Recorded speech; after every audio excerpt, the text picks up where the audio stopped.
gente começa com uma questão que não cai, quando não tem aqui o bloquinho, né, da CPA 10. Nesse exemplo, não cai na CPA 10, a turma do CPA 10 pode ter chegado atrasado, não vai perder nada. E vamos lá, então, questão da semana passada. O estagiário está em alguma conversa com os amigos sobre a prática de insider trading. Analise as ações abaixo. O que é insider trading? The books on the table. Olha só, insider interno, né? Trading é quem está operando de forma interna. Operando é fazendo operação, fazendo trade, né? Então seria uma ideia de operando internamente. Como assim, Lucas? Olha só. Operando internamente é aquela ação, né, em que o agente do mercado, o investidor do mercado, melhor dizendo, tem uma informação interna, insider, né, interna, uma informação que não é pública.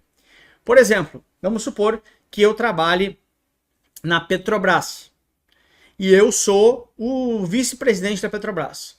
Vou numa reunião e participe dessa reunião sabendo que a Petrobras vai adquirir uma outra petroleira, uma outra empresa de petróleo. Caramba, essa é uma informação que não é pública ainda, eu não divulguei publicamente, mas é uma informação que vai certamente fazer com que as ações da Petrobras eventualmente subam, se for uma notícia que o mercado encare como uma boa notícia. Eu tenho essa informação privilegiada, porque ela não é pública, uma informação privilegiada é o que não foi divulgado ainda. E dá um passo atrás, ter essa informação privilegiada não é crime, tá? Porque alguém tem informação privilegiada a todo momento, logicamente. O que é o crime, né? Uma prática antiética no mercado. É utilizar essa informação, já que não é pública, eu compro muita Petrobras antes aqui para minha carteira, e amanhã eu divulgo ao mercado. Quando o mercado todo fica sabendo, vem muita gente que compra Petrobras. E aí a ação sobe 10, 20, 30%. Eu ganho dinheiro com isso que eu comprei antes. Isso é prática de insider trading, tudo bem? Utilizar uma informação privilegiada, que não é pública, para benefício próprio ou de terceiros, dos meus familiares, por exemplo, tá? Então, utilização de informações já divulgadas para benefício próprio de terceiros. Se a informação já é divulgada, ela não é uma informação privilegiada. Então, se ela é pública, você pode usar. Compra de ações para a carteira do operador de bolsa ao perceber uma maior procura para ativos no mercado. Isso é front running, né? Front, de frente, running, correr na frente, né? É quando eu compro para mim antes de comprar para o meu cliente, não é o caso. Sobra, portanto, a número 3. Eu espero que esteja certa. Vamos lá.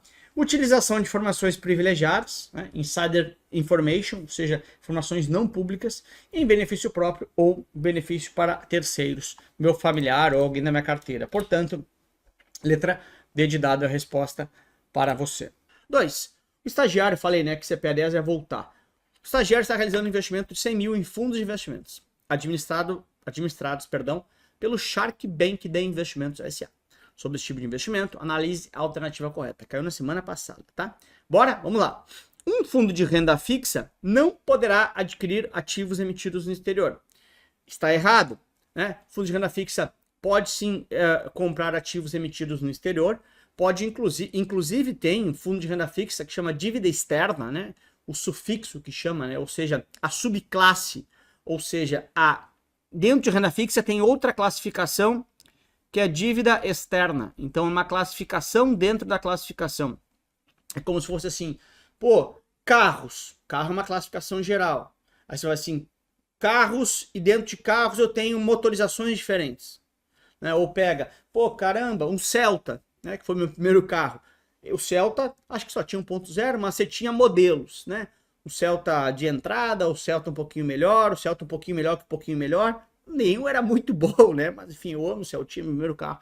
Mas enfim, você tem classificações dentro de Celta. Um fundo de dívida externa, ele é uma classificação, um modelo do fundo de renda fixa. Então, dívida externa compra títulos emitidos no exterior, dívida externa. Então, isso aqui não é uma verdade, tá? Possuem os fundos a garantia do FGC de até 250 mil. Não, fundo não tem garantia do FGC. Mesmo que seja algo feito por um banco, né? Por que não tem FGC? Entende o porquê? O que é FGC? FGC é o seguinte, é um seguro que vai me cobrir se eu te emprestar dinheiro e você quebrar. Então eu compro um CDB de um banco BTG, do Itaú, né? Eu emprestei dinheiro para esse banco. Se esse banco quebrar, o FGC cobre até 250 mil.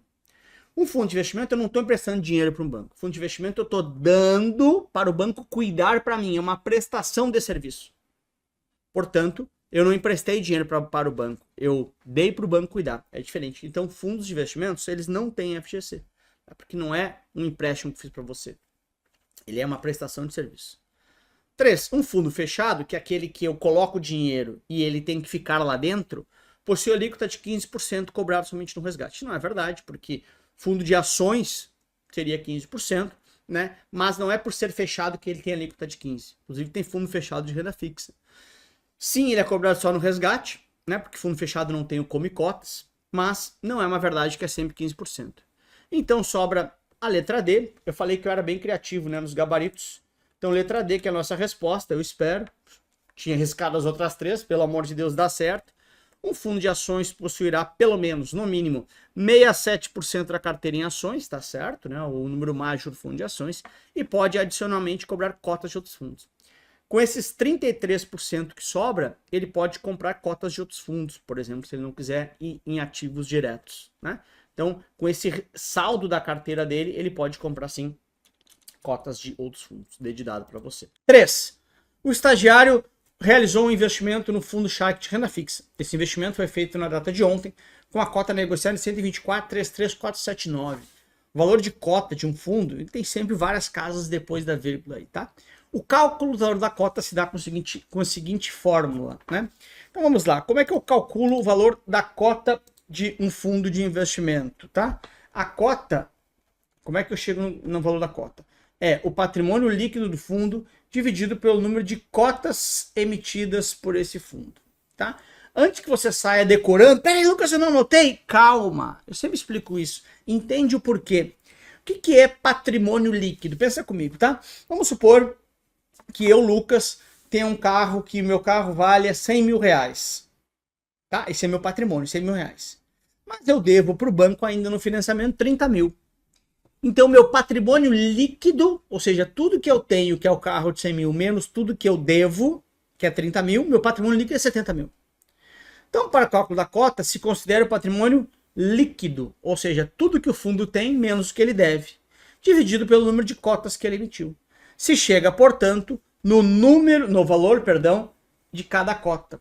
Cada cota é uma fração, é um pedaço desse fundo, ok? Calculo como? Meu patrimônio líquido dividido por quantas cotas eu emiti, que é justamente a letra C de casa, dividindo-se o PL pelo número de cotas, tá? A prova sempre vai trazer esse pega-ratão, dizendo que é pelo número de cotistas, mas não é. Não interessa quantos cotistas eu tenho, interessa quantas cotas eu emiti, tá? C de casa para você. O estagiário especialista em investimentos está fazendo uma consultoria para um cliente, tá? Esse cliente é investidor domiciliado residente do Brasil, deseja realizar aportes em previdência. Para orientar esse investidor na melhor modalidade para aporte de previdência, se é um PGBL ou um VGBL, o estagiário deveria questionar sobre o quê? Bom, o que eu preciso saber para se vai em P ou V? Primeiro, tipo de renda, porque o tipo de renda vai impactar diretamente no meu modelo de declaração do imposto de renda. Por exemplo, vamos supor que eu tenha a minha renda, sou sócio de empresas e vamos supor que eu receba só dividendos, só rendimento isento. Não faz sentido, né, com essa informação somente, eu declarar o imposto de renda pelo formulário completo. Então, como que compõe a minha renda? Já em outra análise, se eu receber 30 mil reais por mês, por exemplo, em CLT, né, o que acontece? Eu tenho uma renda tributável alta e sou contribuinte do regime geral da Previdência, né, porque é obrigatório para quem é CLT. Então, o que eu tenho que saber é a composição da renda e se eu sou um contribuinte do regime geral de Previdência Social. Porque se eu sou um contribuinte, se eu tenho uma renda tributável alta, eu deveria colocar no PGBL. Mas só faz sentido se eu for contribuinte do regime geral. Porque para ter o benefício do PGBL, eu tenho que ser um contribuinte do regime geral da Previdência Social. Tá? Então vamos lá. Por que a A está errada, né? Eu sempre explico tudo no detalhe. Modelo de declaração de IR atual. Isso definitivamente não importa. Porque o atual é do ano passado. Né? Eu sempre declaro o ano que já passou. E isso não importa. Importa como é que eu tô daqui para frente. Né? Então, a B menos ainda. E a C já explica por esse finalzinho aqui. Então, o meu modelo atual de imposto de renda, ele refere-se ao que aconteceu no ano passado. E não no que está acontecendo agora. Eu posso, no ano passado, ter recebido muitos dividendos. E aí eu fiz pelo modelo simplificado. Já esse ano eu tenho uma renda tributável alta. Fui contratado por uma empresa. Muda tudo. O estagiário decidiu abrir uma corretora de valores. A Shark Corretora de Valores SCTVM, que é a Sociedade Corretora de Títulos e Valores Imobiliários S.A. O que essa instituição pode fazer? Pois bem, a corretora de valores, ela é, né, então daqui a corretora, ela é o meu intermediário para eu chegar na bolsa de valores. Tudo bem? Então eu estou aqui, eu acesso a corretora acessa a bolsa para mim. É como se eu, quando quiser comprar uma casa, será registrada onde? No registro de imóveis, que é a bolsa. Mas eu tenho que usar um corretor. Tem a palavra mais certa em casa, posso ir direto, né? Mas em geral eu uso um corretor. A bolsa é a mesma coisa, a corretora é a mesma coisa. Ela me dá acesso à bolsa de valores, tudo bem? Então essa é a grande ideia. Além disso, além de ser minha porta de entrada na bolsa de valores, a corretora também pega títulos de outros emissores. Então, por exemplo, pega uma corretora XYZ lá, tá? XP Corretora, vamos pegar aqui. A XP, além de ela ser a minha porta na bolsa de valores, ela pega também títulos do Itaú, do Santander, de outros emissores, da Vale, da Gerdau, bota embaixo do braço e sai vendendo por aí. Chama de distribuir títulos, tá bom? Então, realiza operações de câmbio? Sim. Corretora tem um valor limite operacional, mas realiza operações de câmbio? Sim. Distribui produtos de investimentos? Sim. Tudo bem? Realiza operações de crédito direto ao consumidor? Não. Isso quem faz são as instituições financeiras, que são os bancos ou as financeiras. Tudo bem? Portanto, 1 e 2, letra C de casa para você. 6. O estagiário está decidido em investir em ativos de renda fixa, atrelados à dívida pública, transacionados no exterior. Porém, ele não deseja... Deixa eu pegar aqui, ficou ruim. Dívida pública, aqui, transacionados no exterior, que era a semana passada. Porém, ele não deseja realizar esse investimento de forma direta, mas sim por um instrumento de investimento coletivo. O que é instrumento de investimento coletivo? É um fundo, né? É um instrumento, uma forma pelo qual eu vou utilizar de investimento coletivo, de mais pessoas, fundo de investimento, tá? Aí, deixa eu te dizer uma coisa, como é que funciona essa tal de dívida pública, tá? Então, o governo federal, ok? Ele tem, durante o ano, né, a sua arrecadação, então vamos supor que arrecadou 300 e tem as suas despesas, teve despesa de 400. Ou seja, ele está com um déficit, né? Faltando dinheiro em 100. Deixa eu botar aqui, circular em vermelho, que ele está faltando no seu caixa 100. Como é que ele se financia com isso? Pô, se eu tenho um salário de 300 e gasto 400, eu vou no banco e pego 100 emprestado. O governo, ele não vai no banco e pede dinheiro emprestado. O governo, ele emite títulos dessa dívida. Ele pega esses 100 bilhões... fatia em pequenos pedacinhos e vende para mim, para você, para uma galera aqui, tá?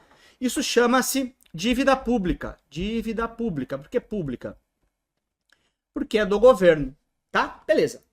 Esses 100 bilhões, né, da dívida pública, esse governo, o governo, ele pode emitir de duas formas. Fazer uma dívida interna ou dívida externa. O que é isso? Dívida interna é aqui dentro, logicamente, e dívida externa é fora.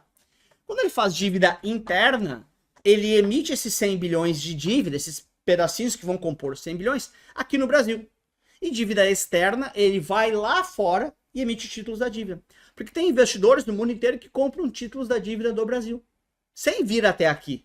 Você emite dívida lá. E aí, olha que louco. Eu tenho fundos no Brasil que compram títulos de dívida lá fora.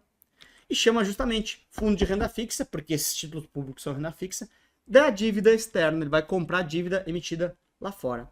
Fundo de renda fixa é mais geral, tem várias subclasses, né?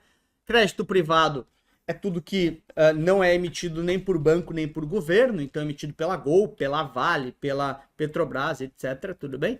Fundo cambial do exterior não é. Fundo cambial não é título de renda fixa, tá bom? C de casa para você. 7. O estagiário possui uma carteira de investimentos com vários ativos. Em movimento estratégico, ele decide aumentar a duration de Macaulay. dessa carteira. Sendo assim, necessariamente, o que é duration? Duração, ou seja, prazo dessa minha carteira. Prazo. Os títulos, eles têm prazos, né? O tempo que o seu dinheiro vai ficar lá naquele título. Tempo que você vai emprestar para o seu amigo. Se eu emprestei para você um dinheiro, você vai pagar daqui a uma semana, a duration é de 7 dias, uma semana. O prazo desse meu risco com você. Aí você pega e fala assim, posso te pagar ao invés de uma semana, daqui a 10 anos? A duration vira 10 anos, fica muito maior a duration. Se fica muito maior a duration, quanto mais duration, mais prazo, mais risco, porque eu tenho mais incerteza em 10 anos. Essa é a ideia. E quanto mais risco, mais oscila a minha carteira. Então olha a pegadinha, né, que a questão trouxe. O rating de crédito será alterado. Rating de crédito é a capacidade de quem pegou o dinheiro emprestado de me pagar. Crédito, C de calote, chance dele me dar calote. Mudou a chance dele me dar calote? Não, o emissor continua igual. Não faz sentido. A carteira ficará mais sensível às alterações de juros, oscilará mais, ok? E o desvio padrão, que é risco, né? Desvio padrão é risco. Irá diminuir? Não, irá aumentar. Portanto, só a 2 está correta, a letra B de Brasil. 8. O estagiário estava aposentado com plano de previdência complementar do tipo PGBL. Faleceu e sua esposa Sinara continuou recebendo a renda mensal de 10 mil por mais 10 anos, ou seja, por um tempo. Nesse caso, qual era o tipo de renda do plano do estagiário? Bom, vamos lá, vamos por partes aqui, tá? 1. Renda vitalícia com extensão ao beneficiário. Renda vitalícia é enquanto eu viver e eu posso contratar ela com extensão ao beneficiário. No caso, a Sinara. Se eu contratei uma renda vitalícia com extensão ao beneficiário, ela é estendida ao beneficiário. E continua sendo uma renda vitalícia até o beneficiário morrer. Que não foi o caso, né? Porque durou só mais 10 anos. Então, não é a A. A B. Renda vitalícia tradicional. Renda vitalícia tradicional é quando eu morrer, cessa o pagamento. Perdi. Então, não é nenhuma dessas duas aqui. Porque a A teria que continuar pro resto da vida da Sinara. Agora eu fico com duas. Renda com prazo certo e renda temporária. Renda com prazo certo, ela paga por um prazo certo. Faça chuva ou faça sol, será paga por aquele prazo. Então, renda com prazo certo. Se eu contratei por 15 anos, por exemplo, então, ano 0 ao ano 15 será pago. Ok? Renda por prazo certo. É certo que será paga. Só que eu faleci aqui. Ela é renda por prazo certo porque ela é certeza que será paga por 15 anos. Para o meu beneficiário nesse caso aqui. Nesse caso, a Sinara. E essa aqui é a resposta. Ok? Letra C de casa. Renda com prazo certo. É certo que será pago. E a temporária, Lucas? A temporária, ela é paga por um tempo. Só que, se eu morrer, ela não tem prazo certo que será paga. Ela é temporária. Mas ela não é extensível ao beneficiário. Temporária enquanto eu morrer. Desculpa, eu morrer não. Enquanto eu viver. Então, se eu contratei uma renda temporária por 10 anos, faleci antes de 10 anos, ela não é certo que será paga. Né? Certo que será paga será a renda com prazo certo. Então, ela não é revertida para o beneficiário. Ok?